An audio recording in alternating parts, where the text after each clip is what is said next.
Assalamu alaikum everyone, welcome back to my channel Saad Hashim Works, and we are again here with a movie review. This time the movie that we are going to review today is Godzilla Minus One, directed by Takashi Yamazaki, and here we go. Finally, after 1998, Godzilla got what he was waiting for all these years. A movie with a good story and not randomly having a WWE match with King Kong. Written and directed by Takashi Yamazaki, gives us a story of Godzilla that takes us back to its origin. Something that I really enjoyed about this film was that Takashi kept us away from all the senseless assumptions that Godzilla is a friendly monster sleeping peacefully in a stadium, or the army wants Godzilla to join their forces, and the worst one, getting through a multiverse, finding King Kong, teaming up with him, and fighting a third monster. The story of Godzilla Minus One goes like this. Takashi takes us back to 1945 during the ending of World War II, where Koichi Shikishima, our hero, a Kamakazi pilot, returns to his hometown with guilt and regret surrounding his life of running away from the war and not saving his fellow craft engineers from the monster known as Godzilla. The unexpected young girl and a baby that changes his life, and the courage he gets and the team he builds to fight against the monster forms the basic storyline of Godzilla Minus One. The good, the origin story of Godzilla. Something that all the recent films of Godzilla lack is a proper origin story of the monster, which was a Japan's creation after World War II. Godzilla Minus One kept the origin of the monster alive, which was originally created in 1954 by Ishiro Honda and Tomoyuki Tanaka. That Godzilla was created due to reactions of nuclear bombing that took place in Japan, something that is missing in all the recent Godzilla films since 2014. Another thing that intrigued me about the story was Godzilla was shown as a monster, destroyer of things, which is what happened in Japan after the nuclear bombing took place. Everything was drying, everything was destroyed, burned to ashes.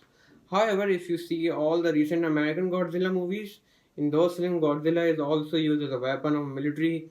Godzilla is a friendly creature as well. These are all the American ways of justifying of what they did in Japan with the bombing was not a bad thing. It's their way of justifying their wrong. The perfect hero's journey and the symbolism of Japan in the film. A good character arc is a treat for cinema lovers. Koichi Shikishima, Koichi Shikishima's journey was to marvel at. Look at it from the very start, but also keep in mind that he also represents Japan that had just suffered World War II. All of us knew from the very first incident in Odo Island that our hero will take revenge from Godzilla. But our hero did not fight back at the very moment because he had the fear of losing, which represented Japan and its people who had the fear when nuclear bombing was done on them. If you look at the guilt and regret that our hero was carrying in from the start of the movie, it also had its stages. The first stage of regret and guilt that he faced and suffered was a young Kamakazi pilot running away from war and not participating in the war, and not helping his fellow engineers from Godzilla in the attack of the Odo Island. Second stage comes when he goes back to his hometown and gets the news from the neighbor that his family is dead, and the neighbor also blames him for the death of her children. Third stage comes when he starts a new job at the sea of removing magnetic mines, and he again gets a chance to fight Godzilla, but he again fails. Final stage comes when he loses Noriko during Godzilla attack in the city. All these stages actually become motivation point for our hero to take the ultimate revenge from the monster. Progressive screenplay. In all the recent Godzilla movies, you will not witness a good character progression and a good progressive screenplay. One thing that I really admire about the screenplay was that its focus was not entirely on Godzilla. It had so many things to say. A Japan that was in ruins, people who were afraid to face another war, people who believed that it's us who have to get together and rise up again. The perfect example of these kind of people will be is shown through Noriko, the girl who came into our hero's life. Symbolism in the narrative. If you notice Shikishima and Noriko in the film, they were depicting Japan and its condition after the war and during its rise again. Shikishima's first encounter with Noriko tells you about the condition of Japan after war. If you see her clothes, they are all torn out and covered with dirt and ashes. If you look at his house, it's all broken in the initial scenes. But as the narrative progresses forward, you see the house getting better. It was building strong, which depicts the Japan and its people who were getting back on their feet after the war and the bombing. Music by Nao Sato. Correct me if I am taking the name wrongly. After a long time, during an action sequence, the background score looked pitched perfect. In the climax scene, if you haven't seen the movie, you should watch the scene. You should watch the movie. You should watch the climax scene, and the build up of the music was so amazingly done that you can actually feel what all the people on the ship who were going to fight Godzilla were facing. They were fearful of the monster. They know they could die, but the music was so impactful. It was giving the motivation. It even as a viewer, it was giving you motivation that they will do it. It was something really interesting about this music score in the film. Production design and cinematography. Production design by Andres Jojo. Just look at the scene when Shikishima comes back to his hometown after the war.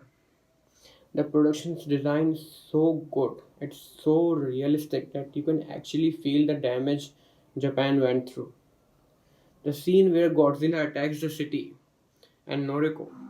The whole destruction scene in that sequence is so well designed. The production design, the quality is so good. The train sequence, the buildings going down, and how the people and whole scene was choreographed according to the production design. It was really good and nicely done in the film. Cinematography by Kozo Shibasaki. There's not a single frame in the film that you will not love, but there are always few favorites. So, few favorite scenes from the cinematography point of view in the film for me was one of my favorites was the climax scene when Shikishima takes on the fighter jet seat. He flies the plane and goes to take revenge from the monster. The close-up shots of the jet, the wide shots of the jet, shows the confidence our hero gained over the course of his journey. And the fear that he had in the start of fighting the monster was long, long gone, like it never existed in his life. And the favorite scene from the cinematography point of view was the destruction scene in the city.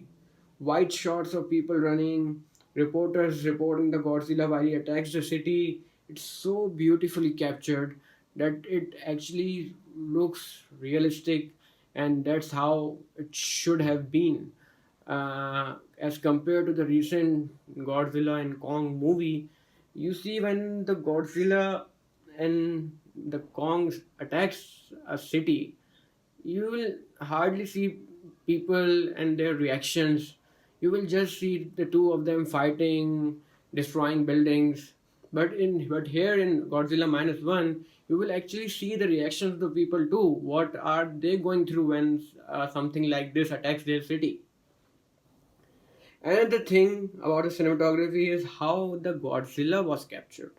All the close-up shots, all the mid shots of Godzilla really created an impact and really made it believable that the monster is something that one should one should be afraid of. That's what the fear in the eyes of Japanese people were really logical because how the monster was captured, It actually developed that fear, the close up and mid shot, and how the detailing was done through the CGI and VFX on the Godzilla. Especially the sequence that was shot so beautifully for Godzilla was when Godzilla was charging the blue lightning from his body, and how the close up shot was making us sink in the destruction that's going to take place as the lightning was captured in such a tight frame. The build up of the lightning was so beautifully done that you actually knew what the damage Godzilla would do when he strikes that lightning to the city. Even the scenes in the house between Noriko and Shikishima are so beautifully shot. So simple but so beautifully shot. There's a scene in the film when Shikishima breaks down and he's again having those guilt and regret attacks in his life of not being able to fight back to the monster, not being able to take part in the war, and making his country lose. That entire scene is so beautifully shot. Where it initially starts with the mid shot and close up, and then there was the creative director's decision of taking a wide shot. The character is crying and the woman is consoling him, but the director preferred to take it to a wide shot rather than taking it to a close-up shot, which was actually really effective. And you will see the movie, you will actually appreciate the thinking of the director of taking a wide shot rather than taking a close-up shot and making it a cliche. The bad. There are really very few things in the film that I think are really bad, that could have been corrected. Firstly, is the nuclear reaction on Godzilla's body. That sequence should have been given a little bit more screen time, because I think it was really really short, which actually, though people will get that Godzilla has got the healing power due to the reactions, but if the makers would have given it a little more time showing the reaction that he is getting on his body, it was a really quick glimpse in the film. So the registration of that scene could have been more effective.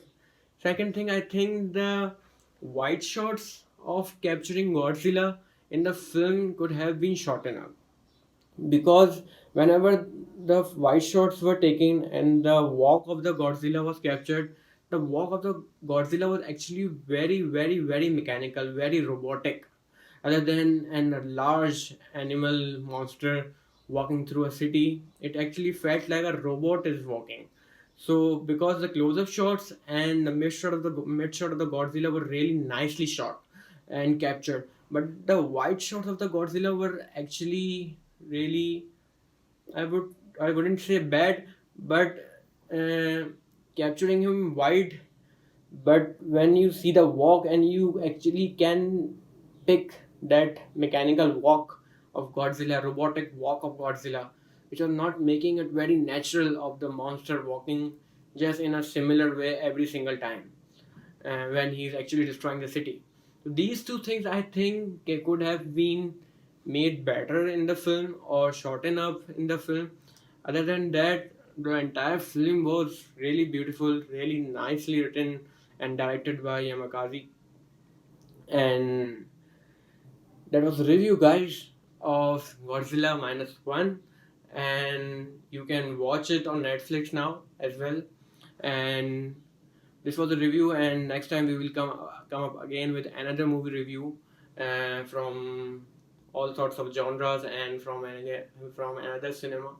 And that was a review, guys. I hope you liked. If you like the channel, so like, share, and subscribe the channel. Show tell me in the comment below which movie do you want me to review next. It could be from any cinema. And until next time, this is Al Hashim signing off. Take care.